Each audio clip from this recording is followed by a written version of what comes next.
って言われたんだけど、私は友達だと思ってて。返事あまりないですね。でもなんとなくわかる。画面を見てるとね、ピッて読んだよってサインがついたり、何か返ってきたり、すぐだったり、ちょっと時間が空いたり、半日後だったり。それを見るたびになんとなくわかるんだ。ああ、今学校なんだなとか、寝てたんだなとか、返事しようかとちょっと迷ったのかなとか。わかるんだよ、どんな顔してるか。変だよね。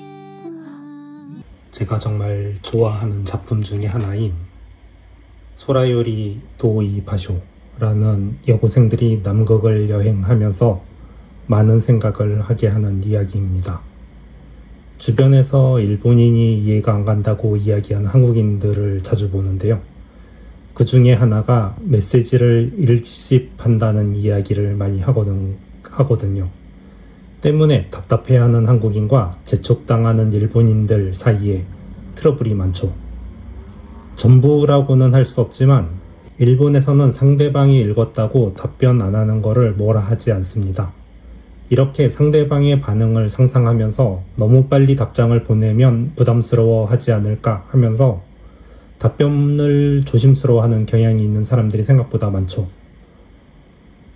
그런데 이런 모습을 보면서 배려라는 단어의 인식의 차이가 있지 않나 싶습니다.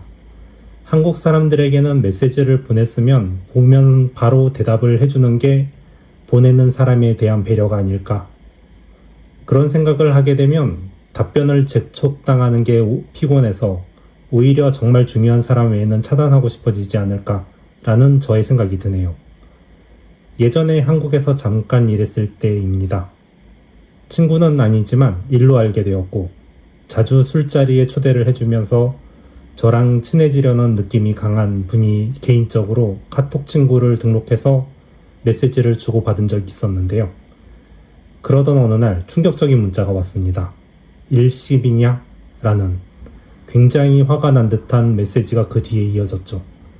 그 뒤로 공포스러워서 휴대폰 전화번호를 바꾸고 카톡을 지워버렸죠. 카톡은 자기의 연락처에 전화번호만 적으면 멋대로 등록을 해버리니까 원하지 않는 메시지가 와버리네요. 그때 처음으로 느꼈죠. 한국 사람들은 메시지를 받다면 뭐라도 답변을 해주지 않으면 불안해하는 경향이 있나 보구나. 제 명함에는 회사 전화번호뿐 휴대폰 전화번호를 넣지 않았습니다. 명함 제작 담당자도 뭔가 이상하게 쳐다보긴 했지만 그러던 어느 날 일 때문에 처음 만나는 사람에게 명함을 건네주었는데 제 명함을 받은 사람이 명함에 휴대폰 번호가 없다고 하네요. 그래서 휴대폰을 좋아하지 않아서 휴대폰이 없습니다 라고 했더니 휴대폰 번호도 없다니 비즈니스 매너가 없는 거 아니냐 라는 이야기를 하더라고요. 저는 또 충격을 받았죠. 하지만 저는 일본에서는 회사에서 휴대폰을 지급하지 않는 한 개인 전화번호를 넣는 것이 사생활 침해라고 배웠습니다 라고 하니까 여긴 한국인데 왜 일본식으로 사냐 라면서 싸울 기세여서 저는 자리를 피했죠. 주변에서는 제가 휴대폰 번호를 넣지 않은 게 잘못이라고 하더군요. 비즈니스에서 은 24시간 갑의 전화를 받아야 한다 라는 시대가 있었나 봅니다. 물론 2013년경이었다고 저는 기억하고 있어요. 제가 지금까지 살아왔던 것이 모든 게 정상이라고 생각하지는 않지만 서로 다른 가치관을 배려해주는 것도 중요하지 않을까 합니다. 저 역시 대답을 고민해서 하는 타입이다 보니 저랑 메시지 주고받으시는 분들은 일십이라고 화내지 말아주세요. 여러분은 어느 쪽이신지 댓글을 달아주시면 좋을 것 같아요. 심약한 일인의 한국 생활에서 겪은 고충이었습니다. 끝.